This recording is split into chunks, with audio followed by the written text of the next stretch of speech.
What's up, everybody, and welcome to another episode of Wrestling with Johners.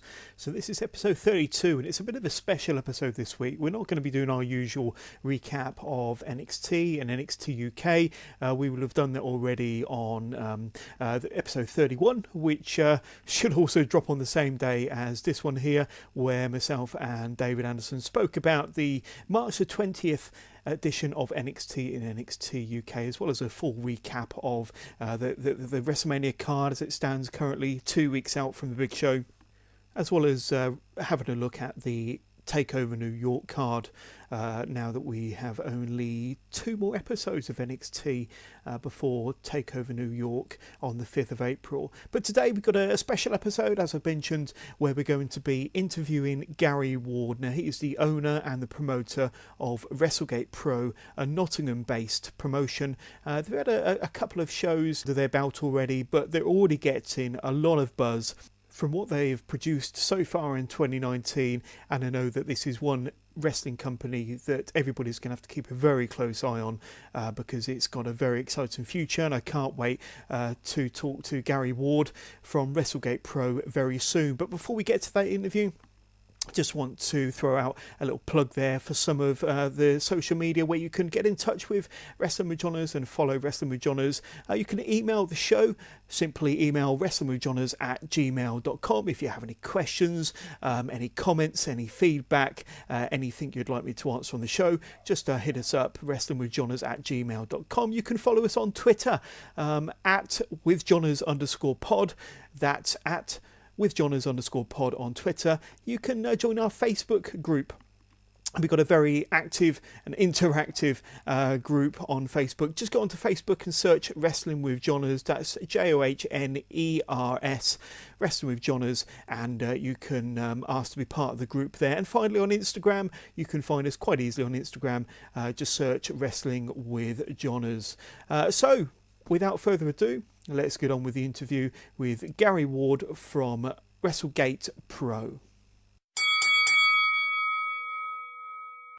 Right, so we're back with Wrestling with Johners, and we've got the owner and the promoter of Wrestle Gate Pro, Gary Ward, with us now. So good afternoon, Gary. Thanks for joining us on Wrestling with Johners.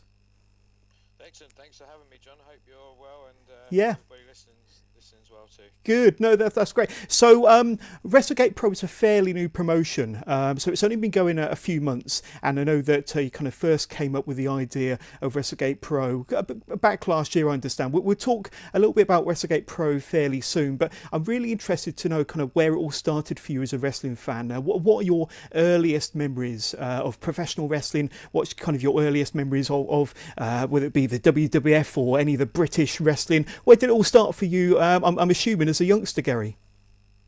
Yeah, well, to be honest, it's always been there. It's always been, wrestling's always been in my life. So my earliest memories of anything really is wrestling.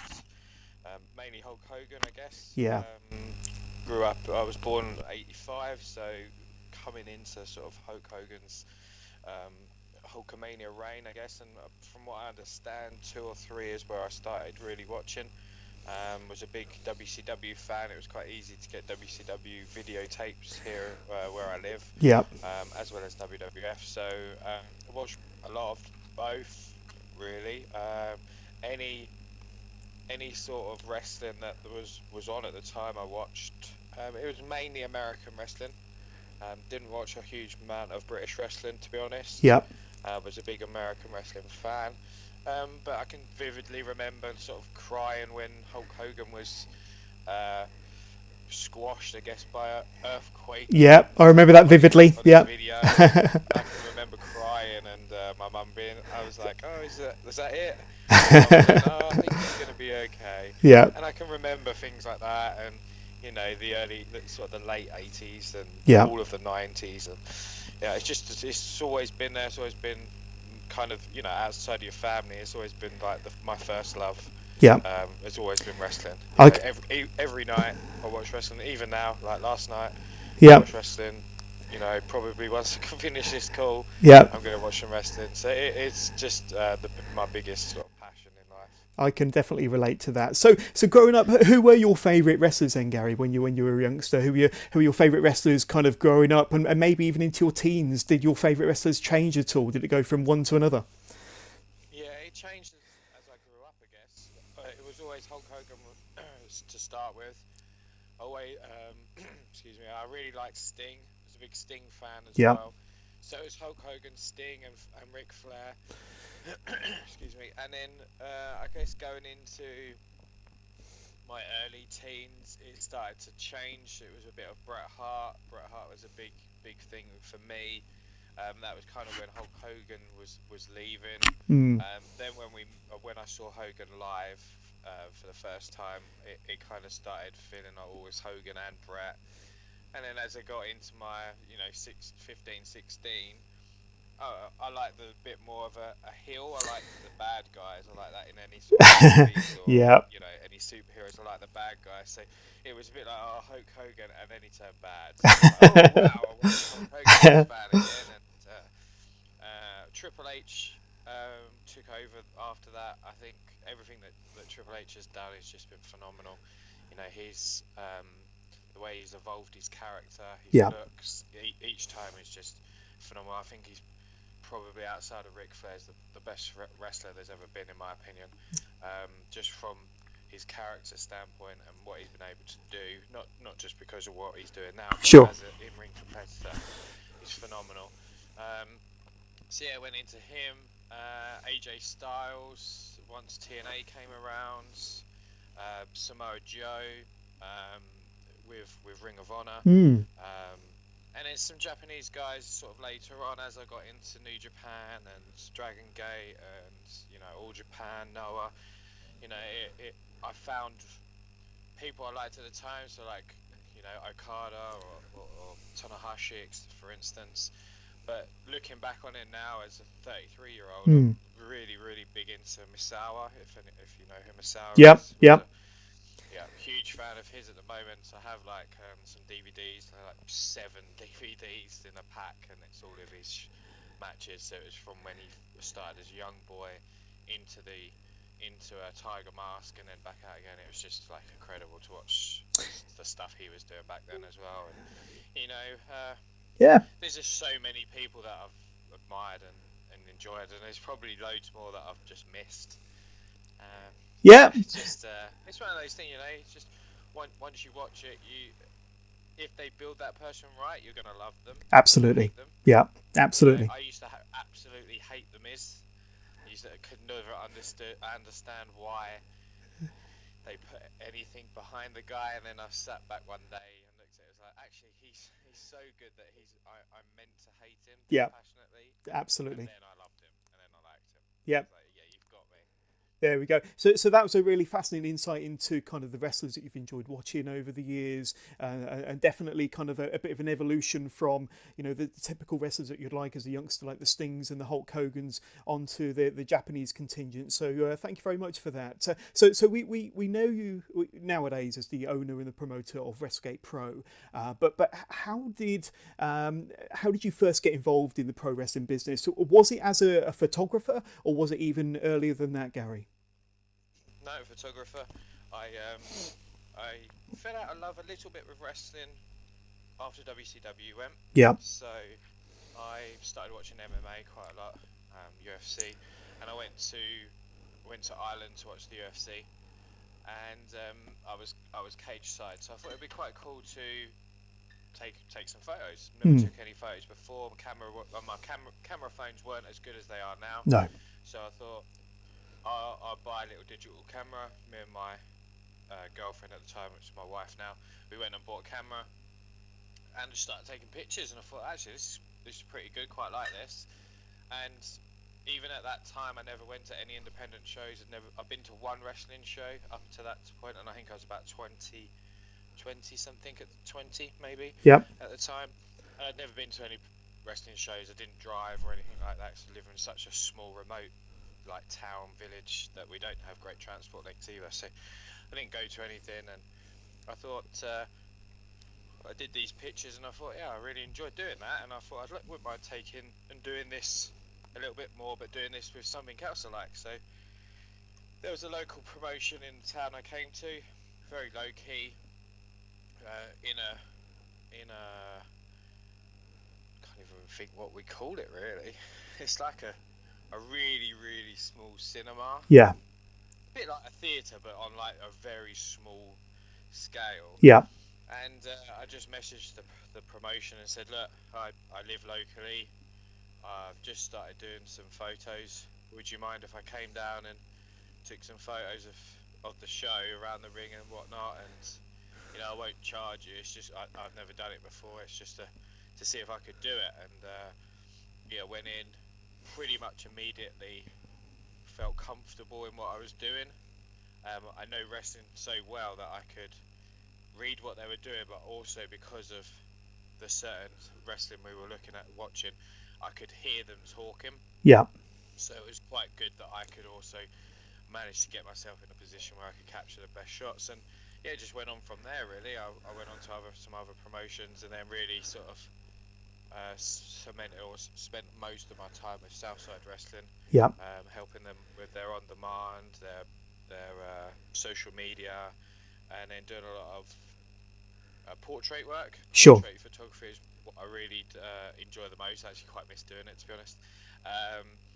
So that's how basically I got interested, and then more people, as in wrestlers, knew who I was. So making the transition over into being the booker and promoter, it was quite easy, because the people that we booked on the show, especially the first show, I'd say 90% of the people that were on it knew who I was. Yep. And I'd worked with them. So it was quite easy for them to come into a brand new promotion and think, okay, well, I know who the promoter is. They trusted you. I've worked with him. It's fine. I know who he is. So they probably immediately felt a little bit at ease. Yeah. Coming into a brand new environment. And yeah, it was always something I wanted to do. I think after about 6 months of doing photos, I really wanted to do it, but I just never really had I don't know, I didn't really have I know I can do this, until sort of my boss at my work, well, in my full-time job, said to me, no, you can do this, go for it. And that was it then. I was like, wow, someone that doesn't even know wrestling, doesn't like wrestling, has never watched it, Said, believed yeah. in me. Said, So go for it. Yeah. that was the last sort of push, I guess. So I was going to ask, what was that kind of initial spark behind the idea of WrestleGate? It was obviously around that time.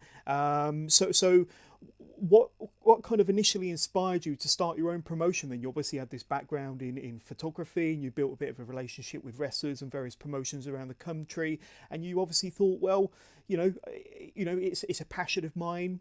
I could give it a shot. Win, lose, or I give it a good go. So was that around the time when that kind of initial spark of WrestleGate came into your mind?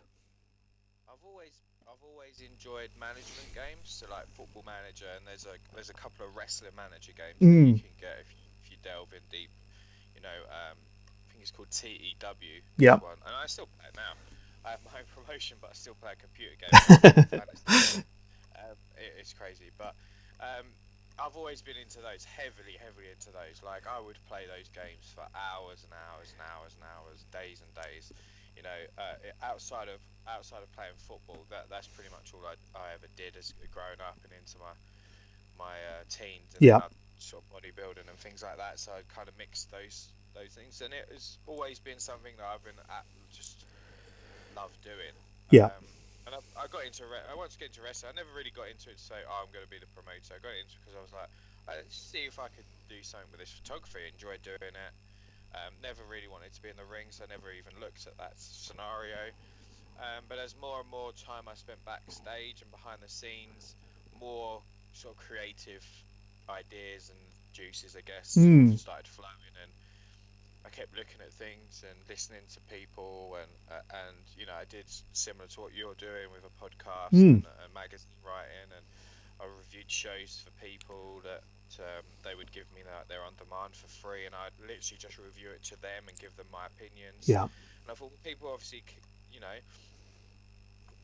want something a little bit of an alternative, and I just got to the stage where I was like, I enjoy doing the photos, but I just want to do something more. and yeah, that was it. I basically went to try and buy a promotion. Um, Me and my business partner, we made an offer, quite a substantial amount to a promotion. We pretty much had done a deal, and then it wasn't the case. And then we sort of sat back, and I was on holiday. I was standing in a baby pool, so Right. like foot deep, I Yep. guess, with my 18-month-old playing on the edge, and I created WrestleGate right there watching her play. There you go. I was basically texting the person I was trying to buy from, and it became apparent that it wasn't going to happen. And I just sort of said to myself, I'm not going to put any more. We're not going to put any more into potentially getting this. That I could do this, and I created it basically in a swimming pool in Barcelona. That's quite a unique story, a unique kind of beginning to an enterprise. So, WrestleGate definitely appears to have a Japanese influence in the presentation and the overall look of the promotion. What can you tell me about the thought process on how you wanted WrestleGate to look and feel both in and out of the ring? So, I'm sure you'll agree with me. It definitely has kind of a very a Japanese feel to it, both in the logo and the presentation, the graphics, and everything else around WrestleGate. Are you kind of heavily influenced by Japanese wrestling, and was that kind of helpful when you were coming up with your ideas for WrestleGate? Yeah, the last sort of 7-8 years has been real Japanese wrestling for me. I've watched so much of it. New Japan, All Japan, Wrestle One, DDT, Dragon Gate, Stardom, Sheedling. So much Japanese wrestling that I watch. I mean, it's funny because my wife doesn't even like wrestling, but she sometimes look at me and like, "What are you watching?" It's like Japanese commentator, because there's only really New Japan that does obviously English commentary. Yeah. And it's like, it's Japanese wrestling. It's like, what are you watching? Japanese wrestling?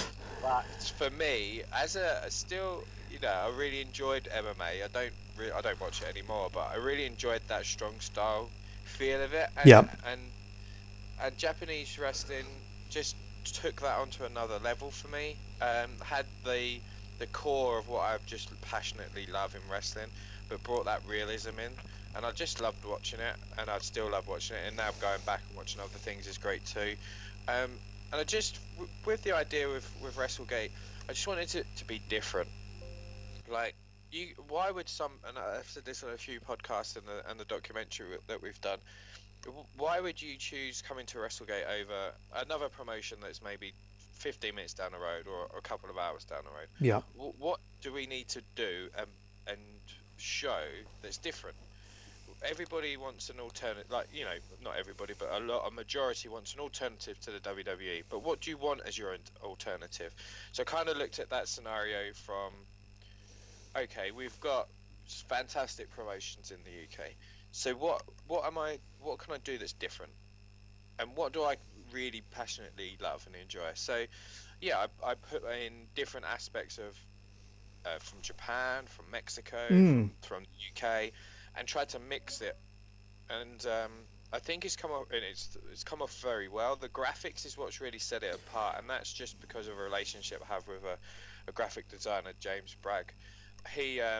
We're like really good friends. We talk pretty much every day, and this was prior to me even wanting to do a promotion. We would talk all the time, and I literally just sent him 3 sentences or 3 words. Yeah. Yeah, about 3 sentences of what I wanted, and he created the logo instantly. Amazing. So it's when you have a good relationship with somebody, especially a graphic designer, if they understand you and your love and your passion and things that you enjoy, they can create something special. And you can see from all of our graphics that it's so unique, so different, and immediately as soon as you see it, you know who it is. Yep. That was the great thing. And in terms of the look on the shows, we went into a sports hall, but I didn't want us just to go into a sports hall with the house lights on and a curtain come out to, and it's like it needs to be an experience. You need to go to the show and feel that you're in an experience. For me as a photographer, I needed to make sure that everything that I put out looked the best. Yeah. The best of my ability, or in best of my price range. Sure. And it's the same with the promotion. I need it to look as great as possible. Certainly the second show looked a lot better for me as the first show did, because we're evolving. I'm understanding my limitations, what we can and can't do. And again, in May, things will be different in May to what there is in March, because literally during the show, I was sat there picking apart things that I wanted to change. It was just that was my mind working while I was trying to enjoy what we were putting on, and the influence has always been Corley from Japan, but it's put in with the core values of what we do here in Britain, and I think it works really well so far. Yeah, you got a fantastic eye for detail, and I think your graphics, as you said, although you don't you're not responsible for the graphics, the graphics do set your graphics do set your promotion apart from a lot of the UK indie promotions out there. You know, they are very unique, very eye catching, and they definitely what caught my eye when I was kind of doing my research on Wrestle Gate Pro. Fantastic, and like I say, that's the thing that's going to draw people in. It's going to draw people in. Sorry, Gary, go ahead. I do marketing basically as a living, so I'm pretty comfortable with marketing things. And I think in some way that was a disadvantage, because we were put out in front of the world very quickly, which was a bit surreal. It was a bit crazy the first few weeks, I must admit, where we didn't even announce anything and there was just people everywhere talking about us. But I'm from a marketing background, so I'm very comfortable with marketing ourselves out and getting us into people's people's minds and into their vision pretty quickly. And I've always said to anybody that's doing the wrestling, your graphics and your photos need to be the absolute best there is, and that just comes from being a photographer. Who wants to look at bad photos? Like, the wrestlers don't. No, exactly. I certainly, as a photographer, I certainly wouldn't. I used to, the amount of photos you could delete is crazy, and I still see people doing it now, having really bad images. You're trying to entice someone that wasn't in that show to come to your show. If your show looks bad, they're not going to potentially want it, because it's the first thing you look at, right? Absolutely. So people still do it now, and people even, I'll be friends with, I would say all the time, you've got to have these look the best, because people around the world will see this. And that's always been with me. I always want my photos of my images of the show to look amazing. I have James Musselwhite doing them, Portrait of a Wrestler, so I have literally the best there is doing it. So they look great anyway. And again, our footage needs to improve, but it's fantastic so far. And our graphics, I don't think there's many better graphic designers about than what James does for us. In certainly the style that I like, I haven't seen anybody do better for the style I like, and I just think that those are so paramount to anything. If you look great, you're already halfway there, I guess. Definitely, no, it's definitely going to draw people in. So your first WrestleGate show was at the Rushcliffe Arena in Nottingham. That is correct, isn't it? The Rushcliffe Arena on the 26th of January. But even before your first show, you were getting a lot of attention from other indie promotions wanting to collaborate with you and with WrestleGate. There was even a WrestleGate exhibition match between Robbie X and Sean Custom that took place on a frontline card on the 10th of January. So even before the first WrestleGate show in January, on the 26th, there was an exhibition match for WrestleGate 16 days earlier. Now, in my opinion, this is really a clever way to keep your brand prominent and relevant between shows. But how did it all get started, and will there be other collaborations and exhibition matches similar to this one in the future? Yes, we actually have one today. It's one with the Wrestling League, which is based in Hardwick in Essex. We had 3 of our guys going against 3 of their guys today. And then we're off to Milan next weekend for an exhibition match. We've just come back from Germany having one too. Where it all started is a bit strange, really. It's something I've always wanted to do and always felt that was a good idea. We run a show every other month, so in those months that we're not running a show, like what are we going to be doing? Obviously, we can put out videos hyping the show, free matches and interviews, but after a while that kind of gets a little bit lukewarm. Mm. You're only again still marketing yourself to your own audience or the people that follow you. So for me, this was always a plan. This was always something I wanted to do. I never ever dreamed that it would be done even before we did a show. Yeah. I basically was working for Will Ospreay's mum. Mm. Went and done some photos for her, and Will was there, and hadn't met Will before, and went over, introduced myself, didn't know who I was until I said WrestleGate, and then he kind of looked at me and was like, "Do you run WrestleGate?" I was like, "Yes," and he knew who WrestleGate was straight away. He was like, "That looks cool. I like it." And then we had only put out, I think we'd only put out 3 or 4 wrestlers that were appearing on the show at that point. And I was a bit taken back by that. And yeah, immediately, instantly he said, "Is there anything? Do you want to do anything together?" And I was like, "Yeah, let's do it." So Wow. it literally was a 5-minute conversation. Exchanged details. He then messaged me, and that was it. We put it together. We had some plans to do. We had some plans to do a joint show in August in Nottingham. Then once we released that sort of partnership, other people sort of stood up and was interested, and it was really nice of Will to be the first one to say, "No, I believe in this guy. I like his ideas."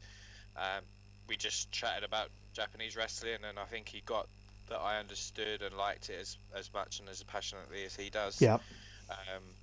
And it was a great fit for us both. They're in London, we're in Nottingham. We're at two different, audiences that we can market ourselves to. It was perfect for us to speak to the London audience, and it'd be great for him and his promotion to speak to the Midlands as well. So it was perfect. And then it was other people that I'd worked with. Wrestling Cult in Germany. I went over to 16 Carat last year because I have a good friendship with Bad Bones, John Klinger. Yep. Went to their show because somebody else I had quite good relations with, Senzo Volto, was on the show. Went there, met the promoter. That was it. Stayed in touch with him. Wasn't a promoter at the time. Didn't really have it. It wasn't anything planned to. And then he saw my company starting, and he wanted to be involved, and other promotions came along as well, and it's just it's been very surreal. I think we've got about 4 or 5 partnerships now, which I think is great, really, because you're all being able to market yourself into other people's areas. Mm. It helps with your on demand. Even if someone from London doesn't want to make the trip up to Nottingham, they know about us, they know the storylines, they can watch us on demand. Or if we do come down to London or into Germany or Italy, wherever we go next, like, these people are going to know about us, and it's not going to be like, "Who the hell are these guys?" Yeah. So it was always something I wanted to do. Kind of goes back to the NWA, I guess. Yeah. Where you'd go into different markets. The travelling champion. But yeah, Yeah. similar but slightly different. Yeah. And it was just, I've just thought it was a no-brainer, really, and it's paid off really well. No, very clever move. So then there was the debut show, WrestleGate Pro, on the 26th of January in Nottingham. You had 8 fantastic matches featuring some of the brightest talent on the indie scene, such as ELP, the Anti-Fun Police, Session Moth, Millie McKenzie, Bad Bones, Mil Muertes, and Chris Ridgway, amongst many others. But there was also many less familiar names on the card. This made it immediately clear that WrestleGate is a promotion that is keen to develop and promote its younger talent. Was this, part of your philosophy and thought process going into it regarding, you're a new promotion, so you're going to use unfamiliar names, but kind of getting behind the younger talent and really trying to develop some new names? Yeah, it was the first thing I thought of. I could have potentially have put, NXT UK guys all over it, or, other Japanese, anyone from Japan outside of New Japan Pro Wrestling. So we could have done that, but again, it comes back to why would someone want to come to our show when you can potentially go down and watch all those guys in London? Yeah. So it just made no sense. But so when I really sat back about it and looked at, I have a Google Drive which is literally full of names of wrestlers that I enjoy watching that are probably not even on many shows. It was a no-brainer for me to have the next crop of British talent on our show. We need to be looking at the next crop now. A lot of people have been signed. Yep. They might not be all exclusive, but again, I just think that you need to now look at the next guys and girls. So immediately it was paramount that these people are who I wanted to work with, and there was some 16-year-olds on the show that were just incredible, that people didn't even know who they were or did but had never seen before or weren't convinced on. But coming out of the show, they were the people that everyone was really mainly talking about. So that was more of a proud of that moment, Yeah. really. Yeah. For me, seeing these young lads that I'd worked with on shows before, and being able to give them a platform on mine was great.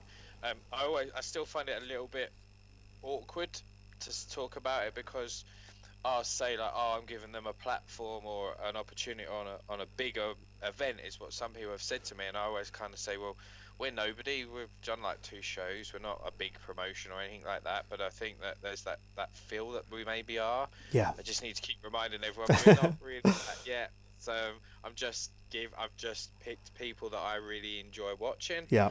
And just put them in scenarios I think that will make them look great. And that they can do really well, which may be over what they're currently doing. I don't know, but I still wince a little bit when someone says, "Oh, you're giving them an opportunity on a big stage." We're not anything big yet. We might be, but yeah, it was really cool. I was really proud of everything that everybody did, even all the people backstage. Yeah.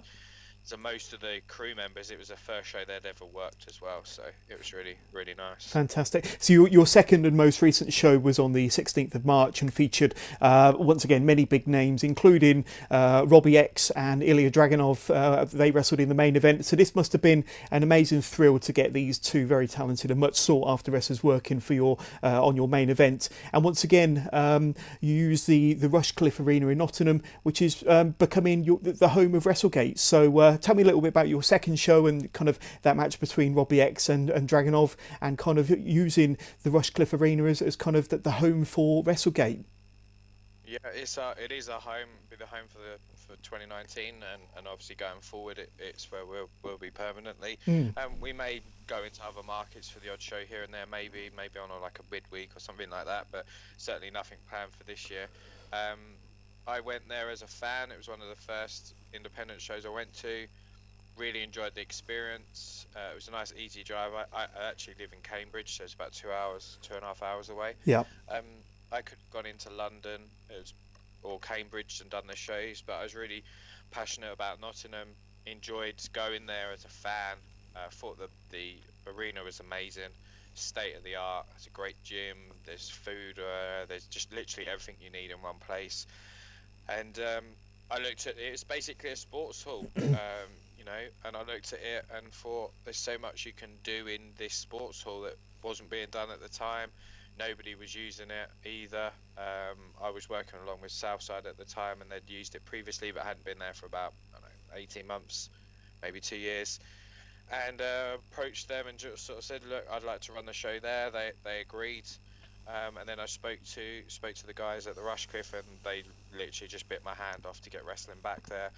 And they've just gone above and beyond for everything that we could physically require.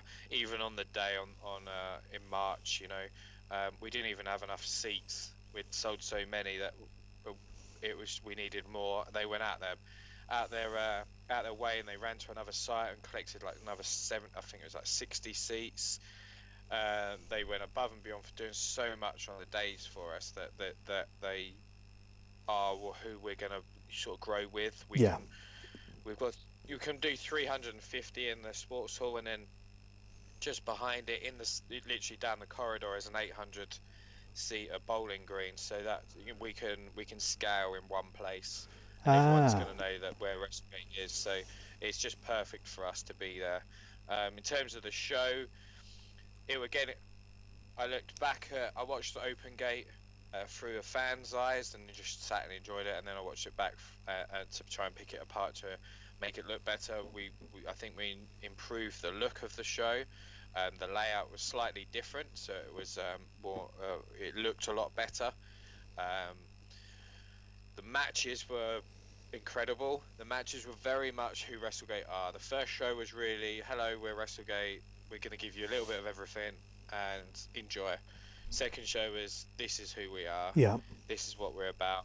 This is our take on what, or my take on what wrestling, certainly in Britain, should be about. And there wasn't a bad match on the show at all. I know I'm saying that as a promoter, but I've watched it back as a fan. It's just incredible. I just loved watching the show. That being there live was just incredible.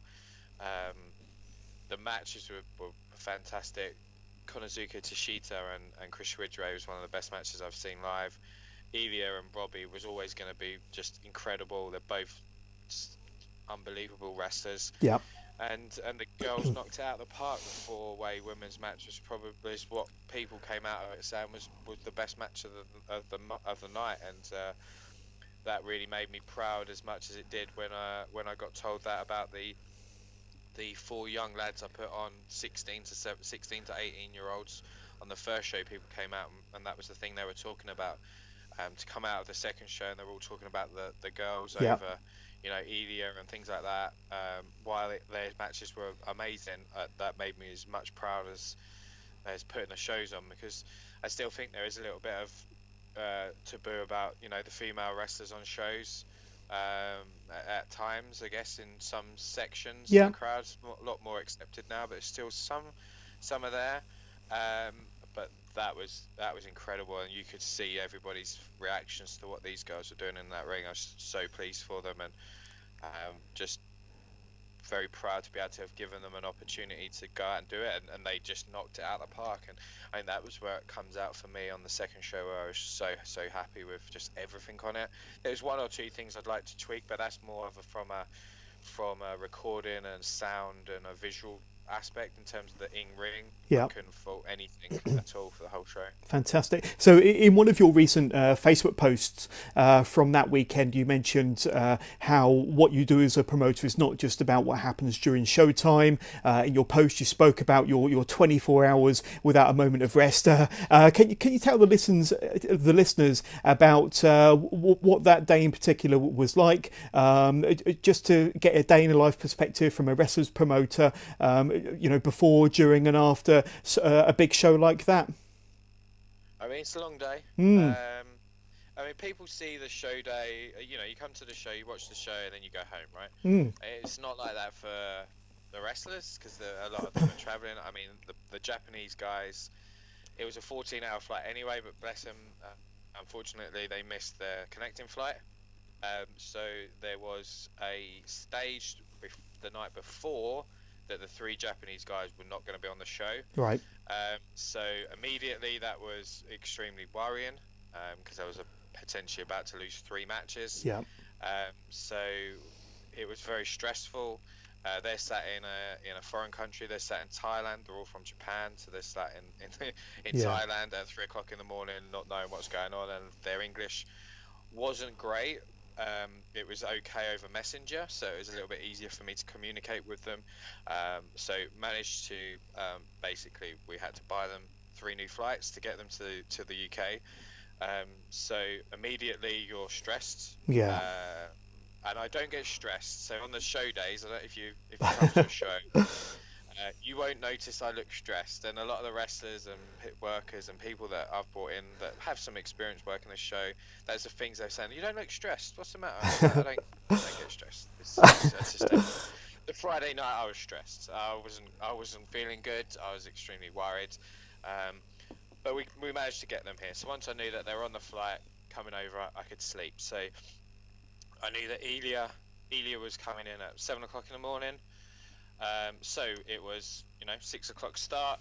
We travelled to Stansted Airport to collect Ilya, which was about an hour. I'd already collected the 3 Japanese guys from Gatwick the day before, so that was about 4 hours to get them into their hotel. I put them in a hotel close to Stansted so I can collect everybody at the same time. Yeah. So we went from Haverhill, which is just outside Cambridge, which is where I live, to Stansted to Bishop Stortford, which is about a 20-minute drive. Collected the guys, drove up to Nottingham, about 2.5 hour drive. Assisted on the morning show, which was NGW, which is we're not a partner with them, but we're there. They have some fantastic production, and the guys that run that are just like professors, I guess, in wrestling terms. So me being able to learn anything from these guys, even like 10% of what these guys know, is just invaluable for me. So being able to do a deal that they can use the venue we run in, and we can make it a whole day of things, have a children's show on before our adult show, is just phenomenal for me.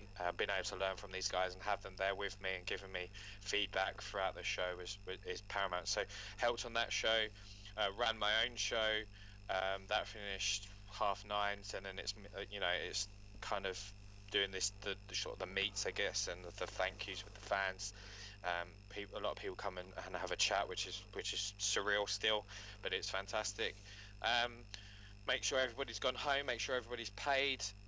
Then I took Elia to Derby for his hotel, back to Nottingham to collect the wrestlers, and an additional wrestler, which was Jamie Hayter.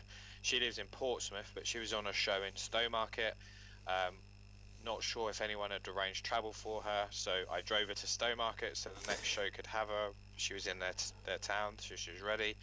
Drove her to Stowmarket to Gatwick, which is another 2-hour drive. Gatwick to Haverhill, which is where I live, which was about 2.5 hours. So I managed to get in at 6:05. Wow. So, in the morning.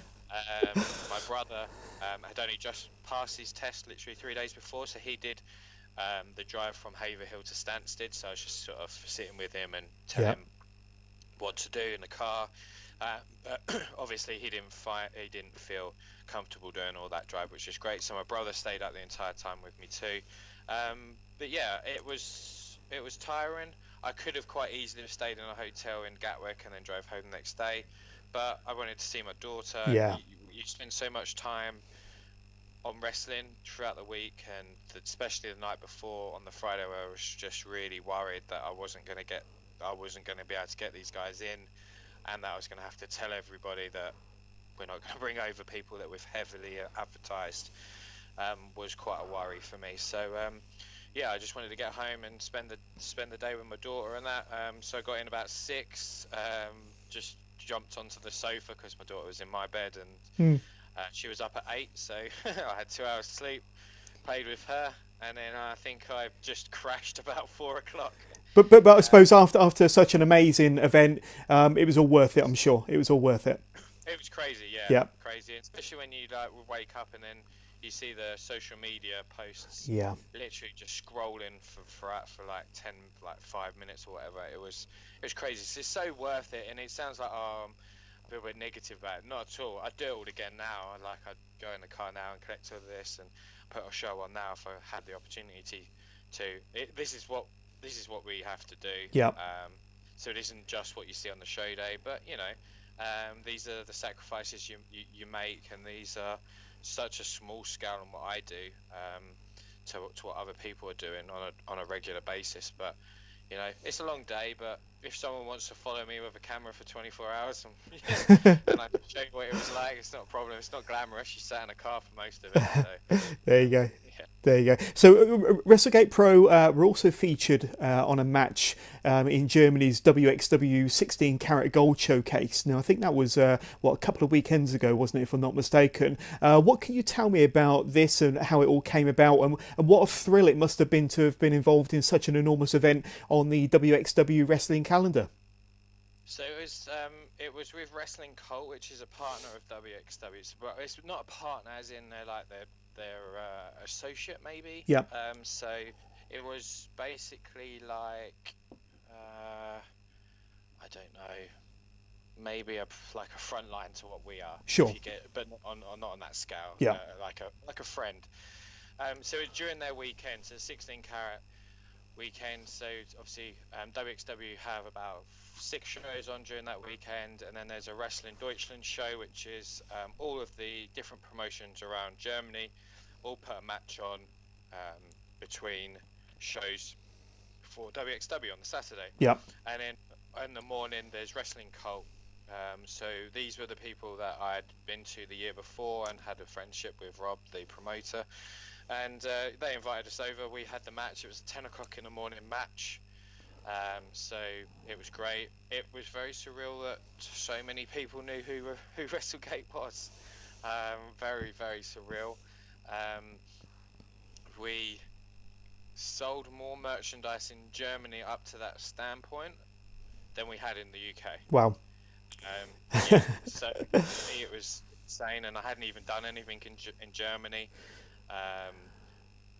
I was blown away by the reception that we had. Like, people knew who we all were and wanted photos of everybody, and I find that still surreal now that people want to come and have a photo and talk to me and things like that. But it was surreal. It was fantastic. It was such a great environment. It was in like a rock club, I guess. It was so WrestleGate. Yeah. As soon as I walked in there, I was like, I want to run a show in here. It was just very, very cool. It was a great opportunity to be able to take two people that I honestly think the world of as wrestlers and as people in Robbie X and Sean Custom. Yeah. Being able to take them to Germany for the first time and have them seen and just let people in a different country or market see what these guys can do in the ring was amazing for me. And then having Senza there, who I think the world of was great. The match is fantastic. It's free on our YouTube channel if anyone wants to watch it. We put it up for free. We try and put all of our collaboration matches up for free for people to see. It was just very surreal, and even then going to 16 Carat, I have a relationship with WXW anyway. They were one of the few companies that reached out to me, certainly in the first couple of weeks of WrestleGate starting, to see if they could help me with anything, and they offered me talent and lots of things and advice, and there's a friendship there. So being able to go and sort of be in their sort of press box, I guess, and with all the other guys and girls and that, again, was great. And then watching WrestleGate be displayed on their big Titantron, before the shows or during the shows, and getting a reaction and getting a cheer was just blew me away. The first night I stood with a family. This sort of family kind of adopted me, I guess. They collected us, and they adopted me and said, "Could you come and stand with us on the first show?" And I was like, "Yeah, sure." So I'm at ringside, and then WrestleGate come on the big screen, and everyone's chanting for, calling me, and it was very, very surreal. It's just phenomenal. Amazing, yeah. So we've got a good fan base in Germany. I think there's about 12 of them coming over, I think in May or July. I can't remember which one they're coming over to, but there's a lot of them coming over. But again, that's exactly what we want. We go into a different market. People like what we do, like our on-demand, buy our merchandise, and then want to come and support us. So it's just amazing. It's there very, we go. very surreal. Yeah. So the next WrestleGate show is Lion Spirit on the 18th of May from the same venue in Nottingham. And you've already announced a couple of the matches for that show. We've got Jody Fleisch versus Robbie X and Irie versus Rampage Brown. There are going to be many more matches announced very soon, I'm sure. But if any of our Wrestling with Johners listeners want to get tickets for that show, where can they go to get tickets to see one of the best up-and-coming UK promotions in 2019? Gary? On our website, yep. www.wrestlegatepro.com. Just go into the events page. There is a morning show again with NGW on. We've discounted the tickets for people buying through our website. And then, you can buy them there. There'll be more matches announced shortly. We're just finalising a few things on some certain names and that. So hopefully middle of next week we'll be able to announce another match. We're excited. We're going to sort of drip feed this one, I guess. I threw the first two shows out really quickly, so now it's let's give you a little bit here and there, and sort of try and build something a bit more, maybe with some videos or things like that. So there'll be some more matches announced in the next few weeks, certainly. Excellent. Well, we're going to wrap up, but before we go, kind of what is there any kind of nuggets of information, anything you can get our fans excited about regarding plans for WrestleGate for 2019? What about championship belts? I know that I don't think there's any championship gold that's been handed out or won by any of your wrestlers yet. But what are the plans for championships and any other plans that our listeners can look forward to in 2019, Gary? Yeah, we'll certainly have some championships. This was one of the big things I didn't want to do. First of all, I didn't want to put a belt on somebody that the fans wasn't into. Yeah. I think that someone's ready for a belt or want them to have the belt, but if the fans don't agree with it, I don't want to have to keep swapping and changing really quickly. Very much into the Japanese style, especially looking at Okada holding the title for 2 years. Not saying that anyone's going to have the title for 2 years, but having that sort of, it means something rather than it's just a prop. I don't want that to happen. Yeah. And again, we need to build towards that. We need to build our talent into a position where you come to a WrestleGate and you know that X, Y, or Z is on a tear at the moment, and they're the ones that's beating everybody, or they're having the best matches. I want us to get to that point. So belts will be coming pretty soon. We'll have our first belt. And yeah, some things have had to change that will probably be announced in the next few weeks, maybe, where another belt will be created. But yeah, belts and tournaments are all coming up. So, well, the tournaments are all starting coming in thick and fast from July with our heavyweight Grand Prix and our top prospect tournament, and then we'll be going into junior heavyweights and women's belts too. So yeah, definitely going to be things that are coming up. We've got some great people from great Japanese wrestlers coming in, some big British wrestling names, and in August we have a double show with Frontline, but one of the shows is going to be something that's extremely unique to the wrestling world, I believe. I haven't seen it done anywhere. Okay. I haven't announced that at all. Nobody knows about it yet. So watch out for August show. It's going to be something that nobody's really seen before or experienced. So I'm really excited to put that out there. That'll probably be put out maybe June time. Fantastic. So where can my listeners kind of get in touch with you via social media? You've obviously got a Twitter account, Facebook account. If you want to kind of do a little plug for yourself or for WrestleGate so that my listeners can get in touch with you and find out more about your product. So you've already mentioned the website where they can go to get tickets and information on up and coming dates, but a little plug for your social media now, Gary. Yeah, so everything's at WrestleGate Pro. Everything that you see is run by me. There's nobody else running it. So if you get a response, it's through me. If you want to follow me, my own personal Twitter, that's fine. It's at Gary R. Ward. But yeah, if you have any questions, need assistance with anything, not sure on where you can stay, how you can get to the arena, the best hotels, I've put something up on our website, especially for international fans. I've recommended hotels to go to, things like that. So if you're not sure of anything, throw a message over. Pretty quick at replying. Yeah, any questions, queries, concerns, ideas, anything. I'm open, and so I want it to be something that we can all build together rather than it just being Gary Ward's vision. It's all of ours. Fantastic. Very, very keen on that. Excellent. And you've already got an on-demand service up on your website, I noticed. Are your first 2 shows up there already, Gary? They are indeed, yeah. It's wrestlegatepro.pivotshare.com. We have both of our shows and the first and second episode of our documentary. Episode 3 will be filmed in May.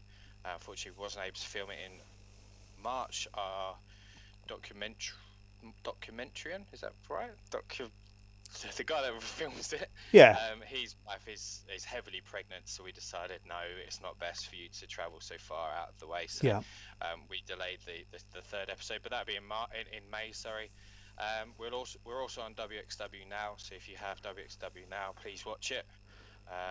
Fantastic. Multiple times, because that will help. And then I think we're on Nothing Else on TV. And I think we're going on to something else soon as well. But that's not been announced. No, that's we're great. Probably going somewhere else.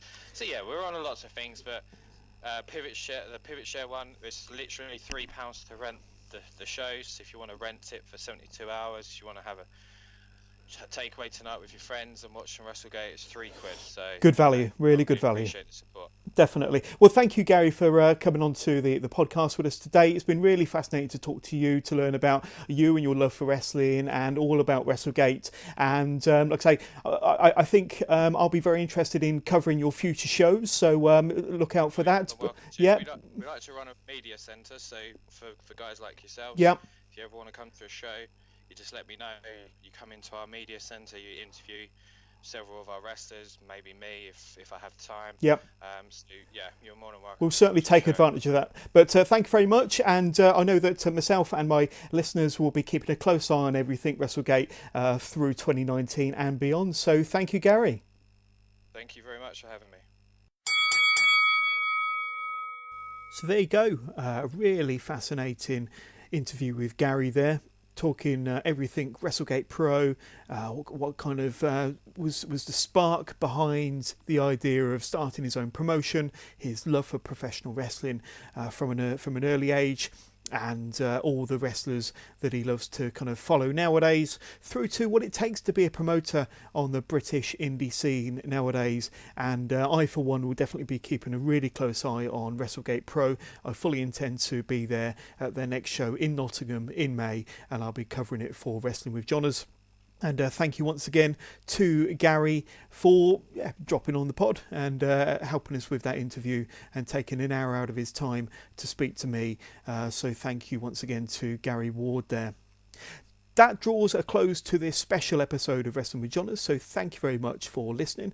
Once again, if you want to get in touch with the show, you can do. You can simply email wrestlingwithjohners@gmail.com. Find us on Twitter @withjohners_pod. You can find our YouTube channel. Just simply go onto YouTube and search Wrestling with Johners. Instagram, you can find us at Wrestling with Johners, and look out for our Facebook group. Go onto Facebook, search Wrestling with Johners, and you can ask to be part of that group. It's a very fun and interactive group with lots of wrestling news, talk and banter. Once again, you can find this podcast on all major podcast platforms, Podbean, Spotify, Google Podcasts, Apple Podcasts, Anchor, Podcast Addict, YouTube, as I mentioned, and wherever you get your podcasts. We're literally everywhere. Once again, thanks for listening.